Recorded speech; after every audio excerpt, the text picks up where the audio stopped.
Hi everyone, welcome to this month's free market commentary. In this month's market commentary there's quite a few markets I want to try and get through because there's some really interesting things lining up. The other thing that would be good to cover in this month's commentary is there's market that I've been highlighting in the last month or two, and what's been interesting is they've actually broken certain levels, which means instead of looking likely to go in one direction, they've broken certain levels which mean they look likely to go in the opposing direction. Now, the reason that that's an important point to highlight is whenever we are doing analysis, the main reason we do price-based analysis is to establish the potential direction of any given market.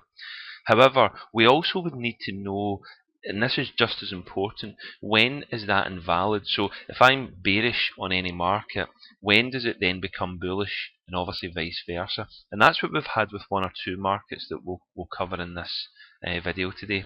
Okay, now if I just start off with gold, which leads us in nicely with what I've just covered. One of the things that I've been highlighting for the best part of this year is that I'm more bearish on gold, and that still holds true overall.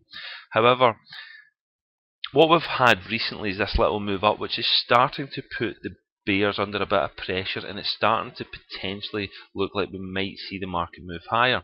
But where it starts from and why it's still valid is once we broke out of what's an ascending triangle here, descending triangle, we've then started to form exactly the same and similar pattern again. So you can just see here we're getting this descending triangle.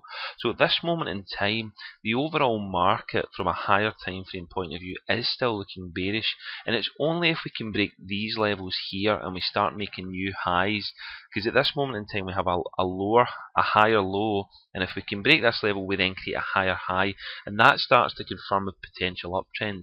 So the moment at which that happens, that gives me confidence that instead of being bearish, which is what I've been looking at, I then go and change my cap and I become bullish about this market. Now if we then take it into the lower time frame on the daily, the reason that this one's been really interesting is we had on the daily a descending triangle which we did break out of. It then pulled back and there was some nice tradable opportunities in here. But from there we had this massive candle up. So what I'm now looking at is, because that's happened, I'm looking to see if we can just get back to this high. The reason being is if, as we're consolidating, we can break out of here, you're then starting to get a daily bullish signal because we've broken the structural elements that gave us the confidence to go short in this market in the first place. And that's why we need to know if one direction doesn't work, at what point would the other direction kick in.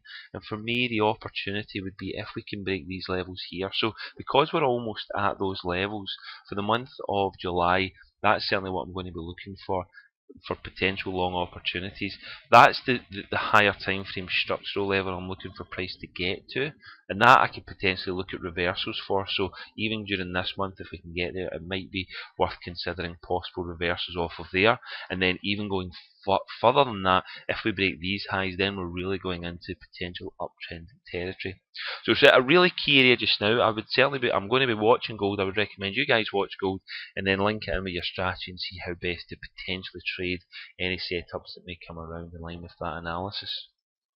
Now, another market that similarly was looking like it wanted to offer some potential short side was cable, pound versus dollar. Now you can actually see we had this channel that I highlighted, which we broke. This channel here, and you can just see the line comes up here as well.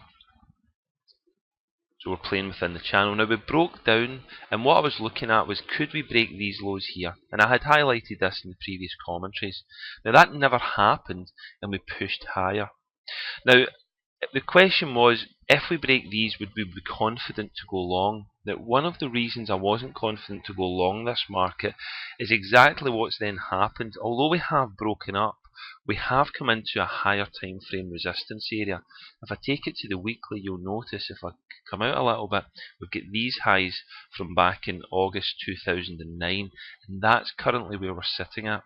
If I combine that with the fact that the market's showing a reduction in momentum, and what I mean by that is, as we're coming up, we're actually starting to get less of a high each time. So the momentum is coming out of this market. So at this moment in time, I am still looking potentially for a bearish opportunity on this market. It's not presented itself yet, but I'm going to be keeping a close eye to see if I get that. Obviously, if that doesn't happen and price strongly breaks higher, then I can look at pullback opportunities. But what I would really want to see for that to be the case is I want to see this area clearly taken out. Alternatively, if I'm going to look to go long from a breakout, I want to see quite a long-term consolidation, because the momentum is so weak in this market that any potential breakout could lack momentum, which means I could end up getting whipsawed in and out of a breakout trade. So I'm going to be quite patient as far as a breakout trade goes. However, if we then do a large move and really burst that area, then I could start to look at pullbacks. Alternatively, as I say, what I'm more interested in at the moment is the potential of a reversal opportunity for a move down. So again, we'll see where that leads us in this coming month. If we just have an update on the Dow, Dow a little bit similar in some respects to what we were just discussing on cable, which is it's come into these highs, and the question is, does it still have the renewed momentum for the upside?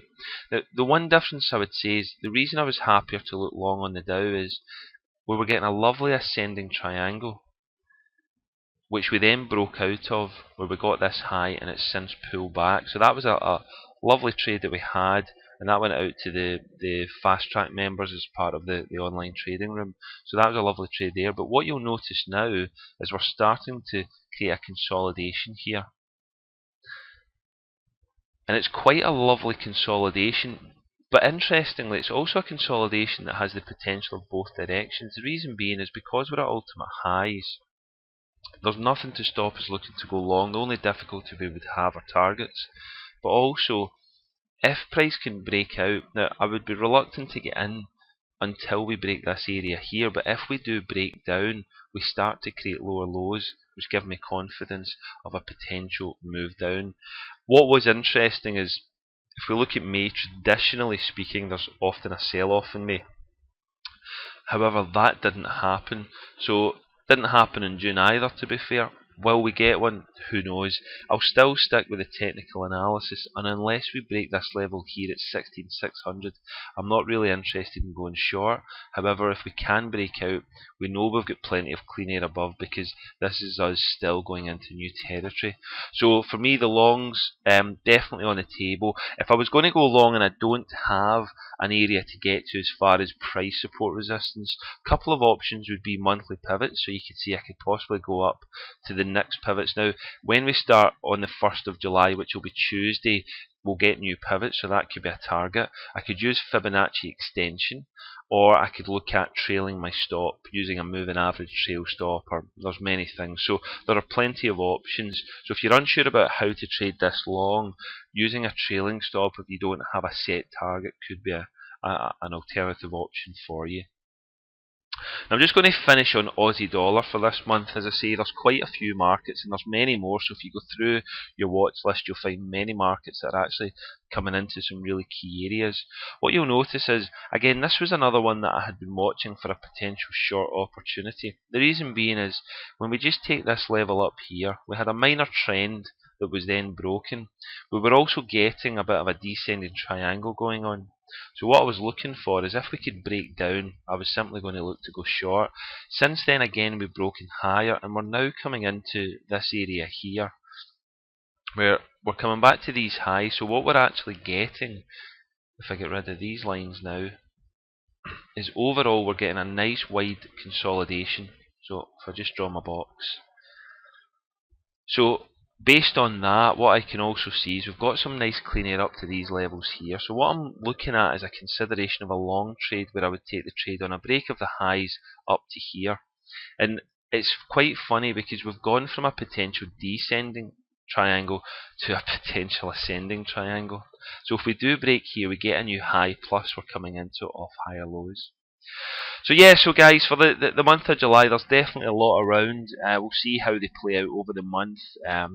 If any any of them do present themselves. And also, what's been really fascinating and good to discuss in this commentary is the fact that when we're doing our analysis, we look where the probabilities lie, whether it's long or short, and then in turn we also look to see where that becomes invalid and when we start looking in the opposing direction. And that's what keeps us engaged with the market and makes sure that we don't become overly biased too strongly from a bullish and bearish point of view, and know that if we break certain levels, that automatically switches things from bullish to bearish, or vice versa.